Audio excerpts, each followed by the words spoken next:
Welcome to Fast Track Gains. I'm here to help you accelerate your gains. This is the seventh and last episode of my third series, Cardio Training. It is part 3 of my own theory of how cardio training will influence your muscle growth. Unlike the previous 2 episodes in which I dived deep into the physiological connections between cardiovascular fitness and muscle hypertrophy, this episode has nothing to do with physiology, but rather how weight training can draw wisdom from cardio training. Now, on paper, there are many differences between cardio training and weight training, from adaptation to equipment to programming. There's a reason why exercising is split into these 2 different categories. However, deep down, these 2 categories have more commonalities than you think.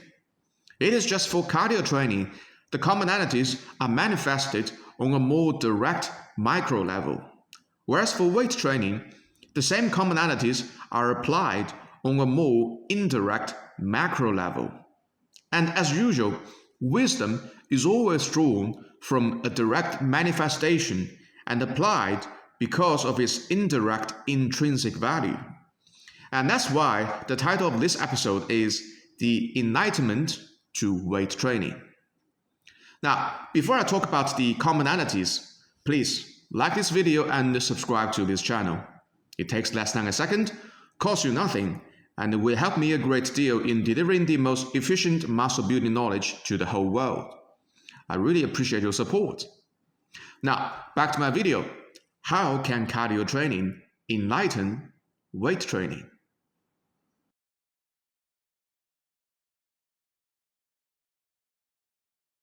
This is probably the number 1 reason people turn away from cardio training. Although theoretically, you can choose between many different cardio machines, people tend to gravitate towards one particular type of machine over time. But regardless of your choice of machines, you still have to do thousands of repetitions within 1 hour of cardio training. And if it is medium intensity steady state, the best cardio training intensity in my eyes, you don't even get to choose the intensity variables. So, right from the get-go, there is no better way to define what boring means than cardio training on the micro level. The same machine, the same movement, thousands of repetitions, you will instantly know what boring means. Whereas weight training brings a lot more choices than cardio training. Not only there are different weight training equipment, free weights, cables, machines that you can choose from. There are also different exercises for the same body part. Dips, bench press, push-ups, they're all great for your chest. You can choose from different exercises. And there are different splits, bro split, push-pull legs, upper-lower split, total body. You can choose different splits.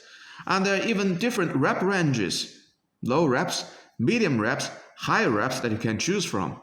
So, on paper, weight training seems to bring much more fun than cardio training. However, if you have been sticking around in weight training long enough, by that I mean probably longer than 12 months or past your beginner phase, that's the definition of long enough in social media era, you will begin to realize that the seemingly infinite choices you can make in weight training are almost identical on the stretched timeline or indirect macro level. Yes, you can change between different splits, but whatever split you choose, you still have to train the whole body every week. Yes, you can change between different training equipment or different exercises, but whatever exercises you choose, you still have to do similar movement patterns.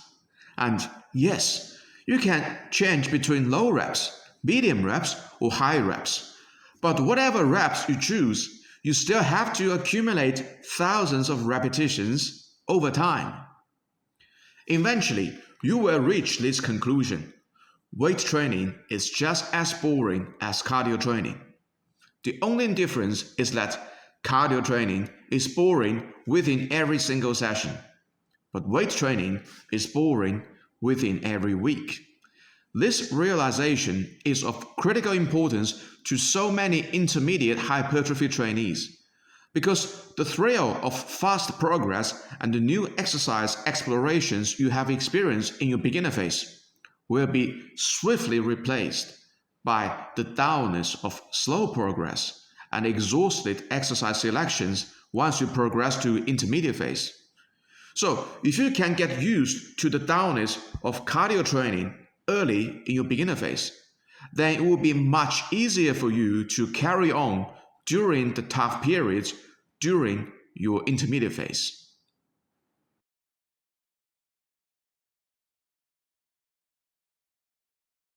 If you're doing your cardio training on any of the modern machines, rowers, treadmills, ellipticals, or bikes, more than likely there will be a speedometer on the screen monitoring the pace you are going.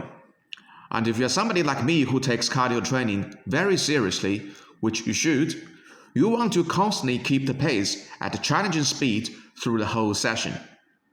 And let me tell you, steady state cardio at a challenging speed is the best illustration of constant effort monitoring. Because the moment you drop your effort, the speed is going to dip, and it will be reflected instantly on the speedometer, forcing you to pick up right there and continue maintaining your effort. You don't have to be fixated on the cardio training, but you can never go through the motions at any moment either, because the monitor will remind you of your slack right away. The exact same rule applies to weight training on the macro level. You don't have to go all out on every set, but every set has to be reasonably hard, and you do have to constantly monitor your effort in every set to be able to achieve that. You don't have to set a new PR in every session, but every session is expected to be a bit harder than the last session. Progressive overload. And you do have to constantly monitor your effort in every session to be able to achieve that. If you can take the monitoring skills you have developed during your cardio training and apply it to your weight training, trust me, your weight training will be much more productive.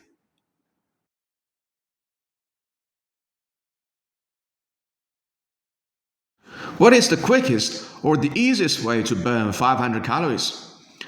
Well, there's no quick way or easy way for anyone to burn 500 calories.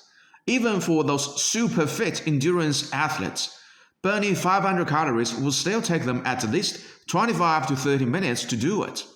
And for most average population, it will take them about an hour of cardio training to do that.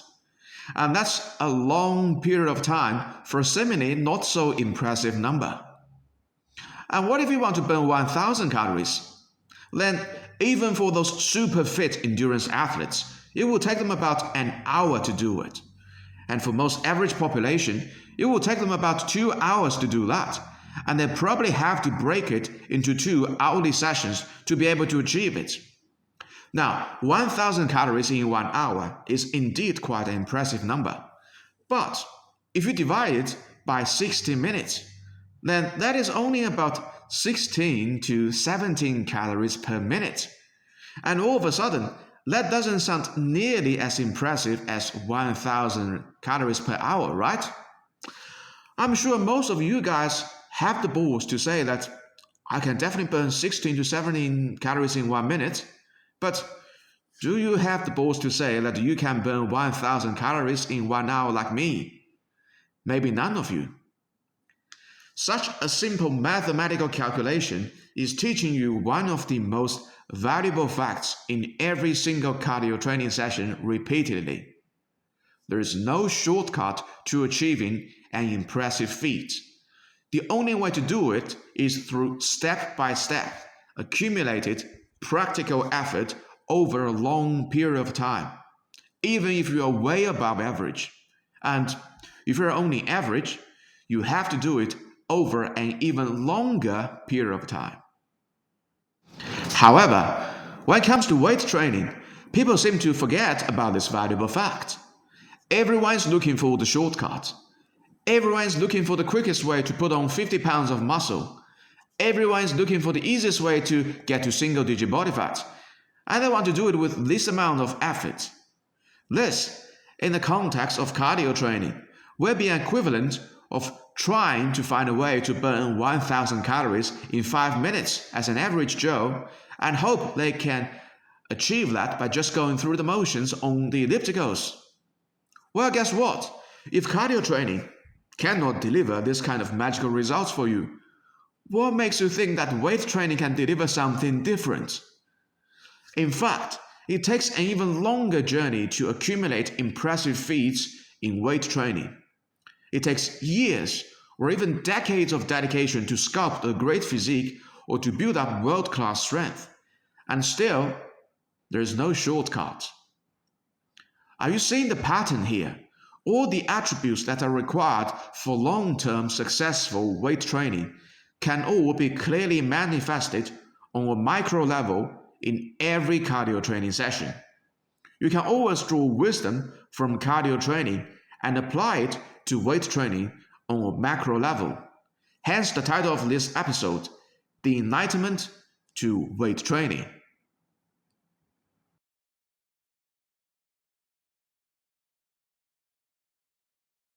This is probably another one big reason why people turn away from cardio training. Nobody's going to give you likes because you have just uploaded another video talking about the importance of cardio training. And nobody's going to follow you on social media because you have elite cardiovascular fitness. I'm the best example of that. And that's the sad truth of many long-term important things. They may be even more important, but they rarely draw your attention as eye-catching brief moments.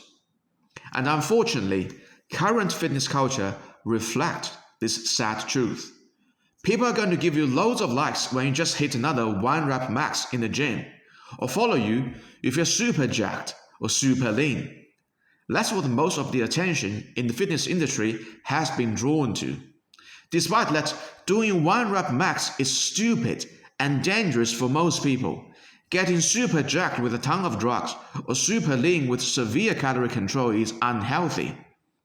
Instead of directing attention to real-life fitness practice that has much more daily value, the algorithm of social media is channeling your focus to things happening at the extreme end of the spectrum that have almost zero daily value, and make you believe that this is what weight training is all about. Drawing attention by going to the extreme. However, here's the truth about weight training. Nobody can hit a new PR in every new training session. Nobody can put on a significant amount of muscle mass and stay single-digit body fat year-round. Nobody can stay indefinitely super jacked. And all above things are true regardless of whether you are enhanced or not. Real weight training sessions are only supposed to be practical, productive, and progressive.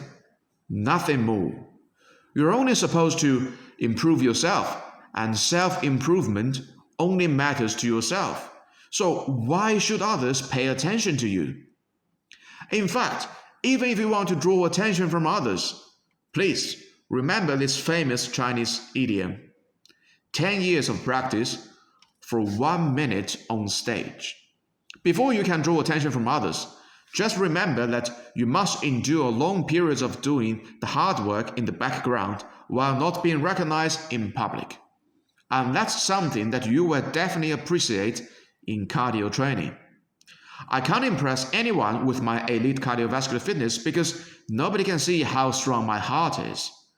And I certainly cannot have any views by uploading an hour of cardio training because nobody wants to see it. Yet, I'm still doing it because I know how important they are, and I'm doing it for my own sake, not for drawing anyone's eyeballs. Alright, a quick summary of all 3 parts of my own theory on how cardio training will influence your muscle growth.